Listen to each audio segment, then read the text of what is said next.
Yes, oh yes, welcome back to Afternoon Express, where we are about to continue the tuna feast. So now, we decided to swap out these bras. Listen, we cannot just have one hot bra in the kitchen. We have welcomed Lloyd, who is another part of the Black Ties. Now, Lloyd, yes. My first question to any guest who steps into this kitchen, are you much of a home cook? No, I'm not. But I'm very much of a home eater. Oh. Yeah. Well, we can definitely put that to use now, can't we, Dumi? Yeah, definitely. I love home eaters because it means I can feed them more and more. Love it. It's a love language, Mzansi. It's a love language. Now, we are back with some more tinned tuna dishes. So crunch your way through these zesty tuna fish cakes that is fried to golden perfection and served with a mouth-watering coriander and lime dipping sauce. And that's Lloyd's station.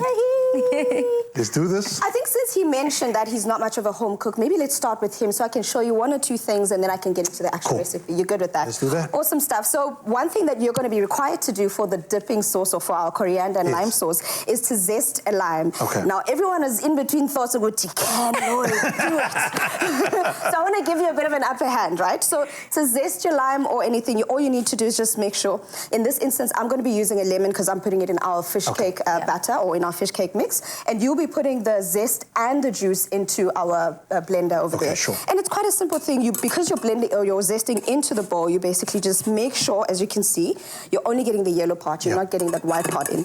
And I mean, my guy, you happy with it? It is basically scraping. Basically, you know? Let's do it. Let's do it. So all I need for this recipe, Pale, is as you can see, I'm just zesting a bit of our lemons into our mixture here. We've got some mashed potatoes that we've made already, and they've been cooled because I'll be using my hands to put the mixture together. Do you think you're confident to do this? You're happy to do this? I'm going to hand over the honor and let you do your thing, and all you need to do is zest up that. Or are you doing it directly into the You can do it straight into the blender, and I mean, this is essentially that delicious coriander and lime dipping sauce that we are going to be dipping into our fish cakes. He is doing just fine. I'm actually very confident. You know, everyone who questioned you are swallowing their words right now. Who questioned me? I want to know. But what else is going into the dipping sauce, Dumi? It's quite a simple, easy sauce, and I think the one thing it reminds me of is like a makeshift tartar sauce. Okay. So we do start with our mayonnaise that we've got in there, but because we're making a nice coriander sauce, we've got a nice bunch of coriander going into that, and because we're also going to get some of that lime juice in there as well, it's going to make it a little bit, The aromas are coming through. That's what we want. We want to make sure, especially if you're handling any type of fish, we want to make sure that those flavors balance together. And then we also have just some salt, just for some taste. We do, and just add a little bit of it. Obviously, that also is to taste. Love that. Okay. Is that enough? That's enough. Let's get over to the fish cake station. Fish cake station. So into my bowl, as I mentioned, I've zested a little bit of our lemon in there. I've also added some mashed potatoes. I've added some raw onions as well as some garlic, because these will obviously cook as we cook our fish cakes. Okay. In there, I'm adding just a touch of our parsley, because I mean, the one thing that I love about fish cakes, Mina, is just the pop of color that people tend to get in there. And yes, because we're using our, I don't know if you've ever heard this, Balisa, but apparently tuna is called the chicken of the sea.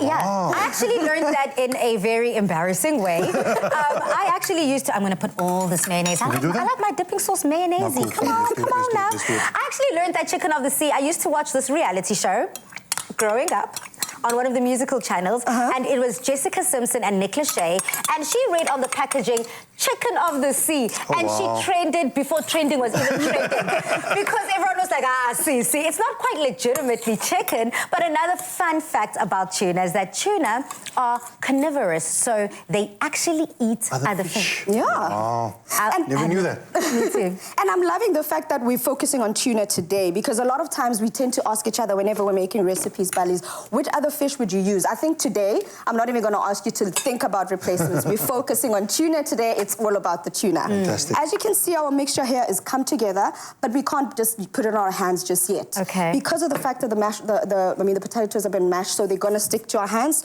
What we do is we use some breadcrumbs that'll also help to absorb all that moisture and make it easier to handle. And you did And bind it. Yeah, and just And you said you are a home eater?